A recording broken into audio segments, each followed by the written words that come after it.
Hello friends, welcome to Home Food Zone. இன்றைக்கி இந்த வீடியோவில் கொஞ்சம் கூட எண்ணெயே சேர்க்காம மைதா எதுவும் சேர்க்காம நல்ல சூப்பராக சிம்பிளான ஒரு ஈவினிங் ஸ்நாக்ஸ் ரெசிபி வெறும் மிச்சமான இட்லி மாவு வச்சு நம்ம வீட்லேயே சிம்பிளாக பண்ணலாம். இது எப்படி சேர்ந்து நம்ம இப்போ பார்க்கலாம். ரொம்ப டைம் எடுக்காமல் வெறும் ஒரு 10லேருந்து 15 நிமிஷத்துக்குள்ள நம்ம சட்னி செஞ்சு முடிக்கலாம். இது செய்கிறதுக்கு ஒரு மிக்சிங் பவுலில் ஒரு கப் அளவுக்கு இட்லி மாவு எடுத்துக்கோங்க. லெஃப்ட் ஓவர் மாவு இருந்தால் கூட அதை கூட நீங்கள் எடுத்துக்கலாம். இதில் வந்து அரை கப் அளவுக்கு சர்க்கரை சேர்த்துக்கலாம். நாட்டு சர்க்கரை சேர்த்துருக்கேன், இல்லைன்னா நீங்கள் வெல்லம் கூட சேர்த்துக்கலாம். வெல்லம் சேர்த்திங்கன்னா நல்லா துருவி சேர்த்துக்கோங்க. கூடவே 1/4 கப் அளவுக்கு ரவை சேர்த்துக்கோங்க. ரவை நார்மலாக வறுத்ததோ வறுக்காததோ எது வேணாலும் எடுத்துக்கலாம். அதே கப்பில் ஒரு கப் அளவுக்கு தேங்காய் சேர்த்துக்கோங்க. தேங்காய் நல்லா பொடிசு துருவி சேர்த்துக்கணும். அப்படி இல்லைன்னா மிக்சியில் போட்டு நல்லா அந்த மாதிரி அரைச்சிக்கோங்க. அரைச்சிட்டு சேர்த்திங்கன்னா கரெக்டாக இருக்கும். இப்போ இந்த சர்க்கரை நல்லா கரையணும், அதனால் பொறுமையாக நல்லா வந்து கலந்து விட்டுக்கோங்க. நாடு சக்கரைன்றதுனால வந்து அப்படியே நம்ம சேர்த்துட்டோம். வெல்லம் சேர்த்திங்கன்னா நல்லா பொடி பொடியாக நறுக்கி சேர்த்துருங்க. அப்போ தான் உங்களுக்கு சீக்கிரமாக கரையும், இல்லைன்னா அங்கங்கே கட்டி கட்டியாக இருக்கும். இப்போ மாவு நல்லா கலந்து எடுத்தாச்சு. இப்போ இதை மூடி வச்சுட்டு ஒரு 5 நிமிஷம் மட்டும் அப்படியே விட்டுலாம். நம்ம சேர்த்துருக்கிற ரவை வந்து கொஞ்சம் நல்லா ஊறணும்.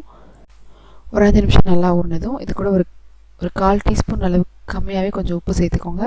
ஒரு 4 ஏலக்காய் உள்ளே இருக்கிற விதையை மட்டும் எடுத்து நல்லா அந்த மாதிரி தட்டி போட்டுக்கோங்க. ஏலக்காய் பவுடராக இருந்ததுன்னா நீங்கள் ஒரு 1/4 டீஸ்பூன் அளவு வரைக்கும் சேர்த்துக்கலாம். இப்போ இது எல்லாத்தையுமே சேர்த்து நல்லா ஒரு தடவை கலந்து விட்டுக்கலாம். எக்ஸ்ட்ரா தண்ணி எதுவுமே சேர்க்கல, நம்ம மாவுலேயே தேங்காய் எல்லாம் போட்டு மிக்ஸ் பண்ணியிருக்கோம். அந்த கன்சிஸ்டன்சி இந்த மாதிரி இருக்குது. தண்ணி எதுவுமே எக்ஸ்ட்ரா சேர்க்க வேண்டாம். இப்போது இது வேக வைக்கிறதுக்காக இந்த மாதிரி டம்ளர் எடுத்துக்கோங்க, இல்லைனா பவுல் இருந்தால் அது கூட நீங்கள் எடுத்துக்கலாம்.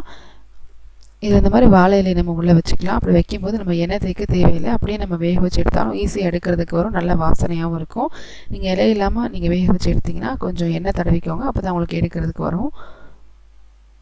இப்படி எல்லாத்துலேயுமே நம்ம வாழை இலையை வச்சுக்கலாம். இப்போ இதில் நம்ம கலந்து எடுத்த மாவை வந்து நிரப்பி எடுத்துக்கலாம். டம்ளர் முழுசும் வர்ற மாதிரி நிரப்பி எடுக்காமல் கொஞ்சம் ஒரு அரை டம்ளர்லேருந்து 3/4 டம்ளருக்குள்ளேயே மாவு வந்து சேர்த்துட்டு அதோடு நிறுத்திக்கோங்க. அப்போ தான் வெந்து வரும்போது கரெக்டாக இருக்கும். இதே மாதிரி எல்லாத்துலேயுமே நம்ம மாவு வந்து நிரப்பி எடுத்துக்கலாம். இதுக்கு மேலே உங்களுக்கு விருப்பமான நட்ஸோ இல்லை தேங்காவோ எது வேணாலும் நீங்கள் வந்து துருவி சேர்த்துக்கலாம், இல்லை பொடிசாக கட் பண்ணி சேர்த்துக்கலாம். நான் கொஞ்சமாக ட்ரை கிரேப்ஸ் எடுத்துருக்கேன், இதை நல்லா பொடிசாக கட் பண்ணி இந்த மாதிரி சேர்த்துருக்கேன். ஓகே, விருப்பமான நட்ஸை நீங்கள் தாராளமாக சேர்த்துக்கலாம். இப்போ இதை நம்ம வேக வச்சு எடுக்கிறதுக்காக இட்லி பாத்திரத்தில் அடியில் தண்ணி ஊற்றி சூடு பண்ணிக்கோங்க. தண்ணி நல்லா கொதிக்க ஆரம்பிச்சது மேலே இட்லி தட்டு வச்சுட்டு இந்த மாதிரி ஒவ்வொரு டம்ளராக இந்த குழியில் வச்சுக்கலாம். ஹை ஃப்ளேம்லேயே வச்சு ஒரு 10 நிமிஷம் வேக வச்சிங்கன்னா கரெக்டாக இருக்கும்.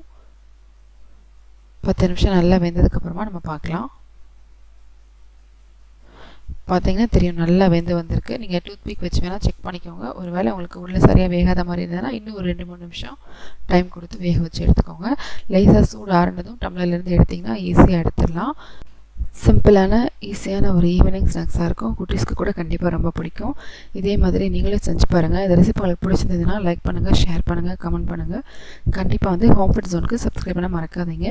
நாளைக்கு இதே மாதிரி நல்ல ரெசிபியோடு உங்களை வந்து மீட் பண்ணுறேன். அது வரைக்கும் பாய்.